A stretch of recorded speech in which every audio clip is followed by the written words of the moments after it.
নমস্কার, আজ আবার একটা ভিডিও নিয়ে হাজির। একটু বেলা করেই দিতে এলাম এই ভিডিও এবং ইনফরমেশন আপনাদের সঙ্গে শেয়ার করতে এলাম। ইস্ট বেঙ্গলের খবর অতি অবশ্যই থাকবে, কারণ এই দল বদলে সবচেয়ে বেশি চমক দেখা যাচ্ছে ইস্ট বেঙ্গলে। আর এই দল বদল বা ইস্ট বেঙ্গল থেকে অন্য দলে যাওয়া বা ইস্ট বেঙ্গলে আসা, এই খবরটাও সবচেয়ে বেশি থাকছে। তাই কথা বলতেই হবে ইস্ট বেঙ্গলের খবর, এবং হাবাসকে নিয়েও বেশ কিছুটা আলোচনা করার ইচ্ছে আছে আমার এই ভিডিওতে। তাই ভিডিওটা পুরোটা দেখবেন, লাইক কমেন্ট শেয়ার করবেন। আর একটা বিষয় বলবো, অনেকে ভিডিও দেখছেন বাট সাবস্ক্রাইব করতে এনিহাও হয়তো ভুলে যাচ্ছেন বা করছেন না। প্লিজ সাবস্ক্রাইব করবেন। আপনি যদি মেম্বারশিপ নিতে চান মেম্বারশিপ নিতে পারেন। সাবস্ক্রিপশনের জন্য কোনো পয়সা লাগে না। মেম্বারশিপ নিতে গেলে কিছু টাকার করি খরচা করতে হবে। আর মেম্বারশিপ নিলে কি হবে, আপনার স্পেশাল কিছু ভিডিও থাকতে পারে, আপনি আমার সঙ্গে লাইভ অনুষ্ঠানে উপস্থিত থাকতে পারেন। এগুলোই মেম্বারশিপ নিলে আপনি পেতে পারেন। তো চলুন শুরু করা যাক আজকের এই ভিডিওটা। শুরুতেই বলবো আলাদিন আজারের কথা। Alaaeddine Ajaraie he will back. Alaaeddine Ajaraie back করছেন। ইন্ডিয়ান সুপার লিগে আলাদিন আজারের চমক আবারও দেখা যাবে। মাঝখানে এক বছর তাকে দেখা যায়নি, অর্থাৎ আগের মরশুমটাতে আলাদিন আজারেকে দেখা যায়নি। তো সেই আলাদিন আজারে আবার ইন্ডিয়ান সুপার লিগে ব্যাক করছে। আপনারা ইতিমধ্যে জেনে গিয়েছেন যে 4 তারিখ বা 4 সেপ্টেম্বর থেকে হতে চলেছে আইএসএল। যদিও সূচি এখনো ঘোষণা হয়নি, তবে এটা মোটামুটি ঠিক হয়ে গিয়েছে। গতকালই ক্লাব জোটের সঙ্গে বৈঠক হচ্ছে এআইএফএফ এর, এবং সেই বৈঠকে ঠিক হয়ে গেছে যে 6 জন বিদেশিকে রেজিস্টার করা যাবে, 4 জনকে খেলানো যাবে। পাশাপাশি যে ওসিআই প্লেয়ার তারা ম্যান্ডেটারি নয়, কিংবা ইন্ডিয়ান স্ট্রাইকার তারাও ম্যান্ডেটারি নয়। এই বিষয়গুলো কিন্তু ঠিকঠাক হয়ে গেছে। কিভাবে কি টাকা দিতে হবে, প্রত্যেকটা ক্লাবকে 1,10,00,000 টাকা করে দিতে হবে এই বছর, প্রথম বছরে। তারপরে এটা বাড়বে, 5 লক্ষ টাকা করে বাড়তে বাড়তে যাবে। তো এইভাবে এবছর যেহেতু 14টা টিম খেলবে, তো 1,10,00,000 টাকা করে দিলে 14টা টিম দাঁড়ায় হচ্ছে 14 কোটি 15 কোটি মতন, 15,40,00,000 এরকম বোধহয়, বা এই কাছাকাছি আর কি। আমি যদি রাফলি, কারণ এটা হিসেব করে আমি ভিডিও করতে বসিনি, তো রাফলি ওইরকমই হবে। 14-15 কোটি টাকা দিতে হবে ক্লাবগুলোকে। তো সেইটা ক্লাব, সমস্ত ক্লাব মিলিয়ে সেই টাকাটা দেবে। এবার যেটা, হ্যাঁ, 15,40,00,000, দেখুন মাইন্ডে চলে এলো হিসেবটা। তো ক্লাবগুলো সেই টাকা দেবে, এবং যেহেতু কমার্শিয়াল পার্টনার ক্লাব জোট হয়েছে, তারা ব্রডকাস্টার খুঁজবে, সে সমস্ত কিছু চলবে। ফলে তো আইএসএল মোটামুটি ঠিক হয়ে গেছে যে হচ্ছেই, এবং এবারও ওই লং টার্ম আইএসএল হবে। সেই কারণে কিন্তু আবার জাঁকজমকপূর্ণ আইএসএল হবে এটা ধরে নিয়েই কিন্তু এগোচ্ছে সমস্ত ক্লাবগুলো। তারা তাদের প্লেয়ারদের ইনক্লুশন এক্সক্লুশনও ইতিমধ্যে ফেসবুকে জানাচ্ছে। তো এরকম ভাবেই আলাদিন আজারের বিষয়টাও কিন্তু জানা গিয়েছে যে ইন্দোনেশিয়ার ক্লাব ছেড়ে আলাদিন আবারও নর্থ ইস্টেই ফিরছে, অন্য কোনো ক্লাবে নয়। নর্থ ইস্টে সে নর্থ ইস্ট থেকে লোনে গিয়েছিল ইন্দোনেশিয়ার ক্লাবে, তো সেখানেই আবার ফিরছে বলে জানা যাচ্ছে। তবে মাঝখানে আলাদিনকে নেওয়ার চেষ্টা করেছিল ইস্ট বেঙ্গল মোহনবাগান, তো সেটা হয়নি। আলাদিন আজারে তিনি নর্থ ইস্টেই ফিরবেন। যাই হোক, আবার আলাদিনের ঝলক দেখতে পারবো, গোলের বন্যা হবে, এটাও আশা করব। এবার যেই খবরটা দেব আপনাদেরকে, যে ইস্ট বেঙ্গলের খবর। ইস্ট বেঙ্গলে কিন্তু একজন বিদেশিকে সাইন করানো হচ্ছে, এবং সেটা অফিসিয়াল অ্যানাউন্সমেন্টও চলে এসেছে। আমরা জানি যে মোহাম্মদ রশিদ চ্যাম্পিয়ন টিমের যিনি ডিফেন্সিভ মিডফিল্ডার ছিলেন, তাকে ইস্ট বেঙ্গল রেখে দিয়েছে। এবার ইস্ট বেঙ্গল কিন্তু আর একজন বিদেশিকে সাইন করিয়ে নিল। অফিসিয়াল অ্যানাউন্সমেন্টও আজকে চলে এসছে। সেটা আর কেউ নয়, দানি রামিরেজ। তাকে ইস্ট বেঙ্গল সাইন করিয়ে নিয়েছে, দানি রামিরেজকে। অফিসিয়াল অ্যানাউন্সমেন্টও হয়ে গেছে।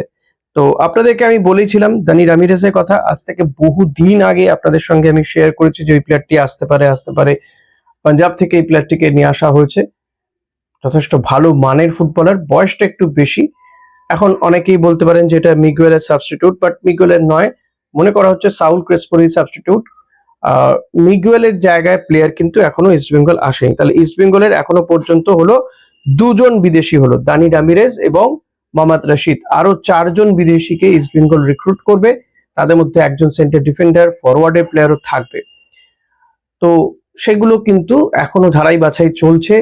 অ্যান্টনিও লোপেজ হাবাসের নেতৃত্বে গোটা বিষয়টি হচ্ছে, তিনিই কিন্তু এই বিদেশি চয়ন করবেন। এরই মধ্যে ইস্ট বেঙ্গল বহু ভারতীয় ফুটবলারকেও সাইন করিয়ে নিয়েছে। একের পর এক ভারতীয় ফুটবলারের সাইন হচ্ছে, যেটা হয়তো আমরাও সত্যি করে বলতে গেলে, বা আমিও অনেক সময় দিতে পারিনি, সেই ফুটবলারদের সাইন কিন্তু হয়েছে ইতিমধ্যেই। তো একটা প্রশ্ন বারবার উঠছে, অনেক দর্শকও জানতে চাইছেন যে এবার ইস্টবেঙ্গল বিদেশি চমকের থেকে অনেক বেশি করে ভারতীয় ফুটবলার কেন নিচ্ছে। সেটা একটা কারণ, মানে সেটার কি কারণ, এটার পেছনে কি এমন কারণ রয়েছে, সেটা নিয়ে আমার সত্যি আলোচনা করার একটা জায়গা, আমার মনে হয় এটা নিয়ে আলোচনা করা উচিত।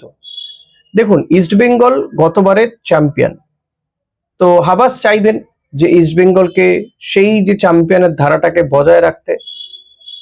এখন হ্যাঁ, এটা ঠিক যে পরপর দুবার যে চ্যাম্পিয়ন হবে এমনটা তো নয়, তবে সেই রকম কাছাকাছি যেন থাকে, রানার আপ যেন হয়, কিংবা অন্য কোনো টুর্নামেন্ট চ্যাম্পিয়ন হয়, এএফসি খেলবে এবার ইস্টবেঙ্গল, যেন আবারও এএফসি খেলার মতন জায়গাতে পৌঁছতে পারে। সেই ধারাবাহিকতা বজায় রাখতে গেলে প্রচুর প্লেয়ারের প্রয়োজন, কারণ এবার আর আগের মতো ওই 13টা ম্যাচের আইএসএল হবে না। এবার কিন্তু লং টার্ম আইএসএল, মানে প্রায় 7-8 মাস ধরে আইএসএল এর ম্যাচ হবে, ফলত প্রচুর প্লেয়ারের প্রয়োজন রয়েছে, বাকেটে প্রচুর প্লেয়ারের প্রয়োজন রয়েছে।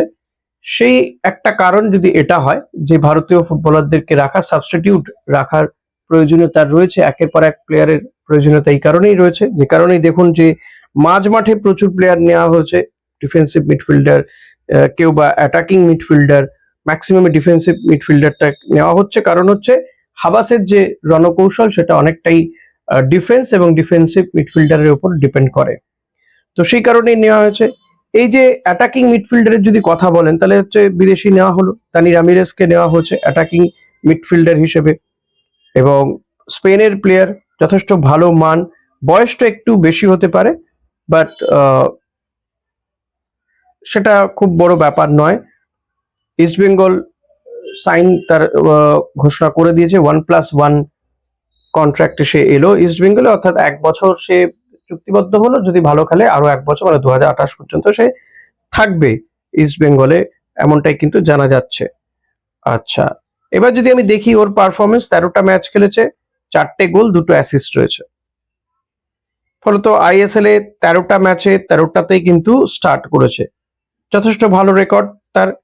মিডফিল্ডার হিসেবে অ্যাসিস্ট রয়েছে, গোল রয়েছে, মানে 6টা গোলের অবদান রয়েছে। 6টা গোলের ক্ষেত্রে কিন্তু দানি রামিরেসের অবদান রয়েছে, নট ব্যাড। প্লাস হচ্ছে ভারতীয় ফুটবলারদেরকেও নেওয়া হচ্ছে, কারণ হচ্ছে এই long term league, plus East Bengal খেলবে এএফসি, ইস্টবেঙ্গল খেলবে ডুরান্ট, ইস্টবেঙ্গল খেলবে ফেড কাপ, কারণ এবার সুপার কাপ হবে না, ফেড কাপ হবে, ফেডারেশন কাপ হবে। ফলত এতগুলো টুর্নামেন্ট ইস্টবেঙ্গলকে খেলতে হবে, প্লেয়ার দরকার প্রচুর পরিমাণে, কারণ চোট লাগলে, বিকল্প প্লেয়ার না থাকলে যে কি অবস্থা হয় সেটা অস্কার বুজো বুঝতে পেরেছেন। যখন প্রথমবার তিনি এলেন কার্লোস কুয়াদ্রাতে অবসর বা পদত্যাগ করার পরে তিনি যখন এলেন, তখন দেখেছেন যে একের পর এক প্লেয়ারদের চোট লাগছে আর কিভাবে তারা বেরিয়ে যাচ্ছে। যদি ভারতীয় ফুটবলারদের যে ব্যাকআপ, সেই ব্যাকআপটা যদি স্ট্রং হয়, অর্থাৎ একের বদলে আরেকজনকে যদি নামানো যায়, ধরুন এ একজন প্লেয়ার, আরেকজন বি ওই একই পজিশনের প্লেয়ার, দুজনের যদি মান প্রায় কাছাকাছি না হয়, তাহলে তো বদল করে কোনো লাভ নেই। একজনের যদি র্যাঙ্ক 5 হয়, একজন যদি র্যাঙ্ক 19 হয়, তাহলে তো 19 যে রেগুলার প্লেয়ারটি খেলেন, তার পরিবর্তে তো 5 র্যাঙ্কের প্লেয়ারটিকে নামানো সম্ভব নয়। তো সেই কারণেই মোটামুটি সমমানের প্লেয়ারদের নেওয়া হচ্ছে, যাতে ওই ব্যাকআপটাও, যে রিজার্ভ বেঞ্চটা হবে সেই রিজার্ভ বেঞ্চটাও যাতে স্ট্রং থাকে। এবং ইন্ডিয়ান প্লেয়াররা, কারণ দেখুন ভারতীয় ফুটবলাররাই তো ম্যাক্সিমাম খেলে, বিদেশি একটা টিমে বিদেশি কতজন খেলতে পারবে? 4 জন, তা 7 জন ভারতীয় ফুটবলার খেলবে। এই 7 জনের মানটা যদি হাই হয়, বিদেশিরা তাতে যদি অ্যাড হয়, তাহলেই কিন্তু একটা টিম আরো বেশি ভালো হয় বা স্ট্রং হয়ে যায়। তাই বিদেশি ভালো প্লেয়ারের প্রয়োজনীয়তা আছে, কিন্তু তার থেকেও আরো ভালো প্রয়োজনীয়তা রয়েছে কিন্তু ভারতীয় ভালো মানের প্লেয়ার, সেম পজিশনে সেম মানের প্লেয়ার। সেইটাই একটা কারণ যে এত ভারতীয় ফুটবলারদেরকে ভরিয়ে তোলা বা নেওয়া। এবং হাবাসের যে নীতি, সেই অনুযায়ী তিনি প্লেয়ার চয়নও করছেন, কম বয়সী প্লেয়ার, যাদেরকে তিনি লোড দিতে পারবেন, খাটাতে পারবেন, আপ অ্যান্ড ডাউন করাতে পারবেন। এই কারণেই হাবাস, এই কারণেই কিন্তু। এবং যে প্লেয়ারগুলোকে নেওয়া হচ্ছে, দেখুন প্রত্যেকের বয়সটা কম, ম্যাক্সিমামের ক্ষেত্রে, বিদেশিদের ক্ষেত্রে আলাদা, এবং এই প্লেয়ারগুলোর সঙ্গে 2-3 বছরের চুক্তি হচ্ছে কিন্তু। ফলত সিগন্যাল পরিষ্কার, কোনো 1 বছরের জন্য টিম গঠন হচ্ছে না, লং টার্ম ভাবনা রয়েছে ইস্টবেঙ্গলের এই টিম গঠনের জন্য, কিন্তু একটা লং টার্ম ভাবনা রয়েছে, সেটা বুঝতে হবে। এবং গোলকিপার দেখুন, সেকেন্ড গোলকিপারকে যে নিয়ে আসা হলো, সেকেন্ড গোলকিপারও কিন্তু যথেষ্ট ভালো মানের, এবং হাবাস কোচ এখানে কিন্তু ওই প্রভসুকান গিল যদি কোথাও একটু এদিক ওদিক করেন, তো তাকে রিপ্লেস করতে পারেন, বা হতে পারেন যে প্রভসুকান গিল সেকেন্ড গোলকিপার হয়ে গেলেন। অর্থাৎ এখানেও কিন্তু দুটো গোলকিপারের মানও সমান, এটাই একটা বড় ব্যাপার। এবং লাচানপা ও এএফসি খেলারও অভিজ্ঞতা রয়েছে, গোল্ডেন গ্লাভস উইনার একবারে, ফলত সে এগিয়ে থাকবে আমার মনে হয় কোথাও গিয়ে প্রভসুকান গিলের থেকে, হাইটটাও বেটার। তো এই যে ভাবনা চিন্তাগুলো কিন্তু সহজ নয়। অনেকেরই কিন্তু মনে হচ্ছে যে পাশের ক্লাব মোহনবাগান একের পর এক বিদেশি সাইন করিয়ে চমক দিয়েছে, ভালো মানের বিদেশি নিয়ে এসে, সেখানে ইস্ট বেঙ্গল শুধু ভারতীয় প্লেয়ারদের সাইন করাচ্ছে আর অ্যানাউন্সমেন্ট করছে।